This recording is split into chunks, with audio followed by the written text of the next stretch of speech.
ஆவணி மாதம் மேசராசி அன்பர்களுக்கு ரொம்ப அற்புதமாக இருக்கிற ஒரு காலகட்டமாக அமையுது. ராசிநாதன் 3இல் மறைந்திருக்கிறார்னு நினச்சி எதுவும் குழம்ப வேண்டாம்.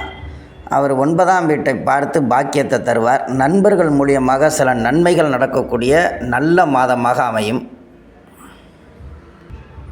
ஒரு சிலருக்கு லக்னாதிபதி வீக்காக இருந்தால் நண்பர்கள் மூலியமாக சில தொல்லைகள் பண்ணும். லக்னாதிபதி வீக்காக இருக்கிறவங்களுக்கு நண்பர்கள் ரீதியாக தொல்லை பண்ணுங்கிறது அவங்கவுங்க ஜாதகத்தில் தான் பார்த்துக்கணும்.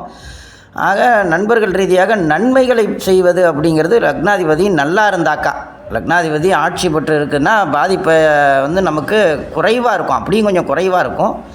ஆனால் நண்பர்கள் மூலியம் நமக்கு பிரச்சனைகள் வருது அப்படின்னா கண்டிப்பாக நம்ம ராசிநாதன் நம்மளுடைய சொந்த ஜாதகத்தில் ஏதாவது சின்ன தொல்லையில் இருப்பார். நீங்கள் பார்த்தீங்கன்னா புரிஞ்சுக்கலாம். ஆவணி மாதங்களில் அவிட்ட நட்சத்திரம் வரும் பொழுது கோயிலுக்கு போனீங்கன்னா கொஞ்சம் பிரச்சனைகளை செவ்வாய் குறைச்சி கொடுக்கும்.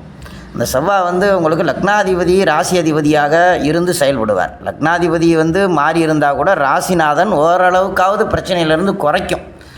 ஆவணி மாதம் உங்களுக்கு சிறப்பாகவே இருக்கும். வர வேண்டிய பணம் வரும், பிள்ளைகளுக்கு ஏதாவது செய்யணும்னா செய்ய முடியும், சில வீட்டுக்கு என்னென்ன தேவையோ அதெல்லாம் நிறைவேற்ற முடியும்னு இருக்குது. அதே சமயத்தில் உங்கள் ஜாதகத்தை பார்த்துக்கணும். லக்னாதிபதி வீக்காக இருக்கும் பொழுது நண்பர்கள் ரீதியாக சில தொல்லைகள் அனுபவிக்க வச்சிருச்சு அப்படின்னு சொன்னால் நம்ம எல்லா வேலையுமே பண்ண முடியாமல் பண்ணோம்.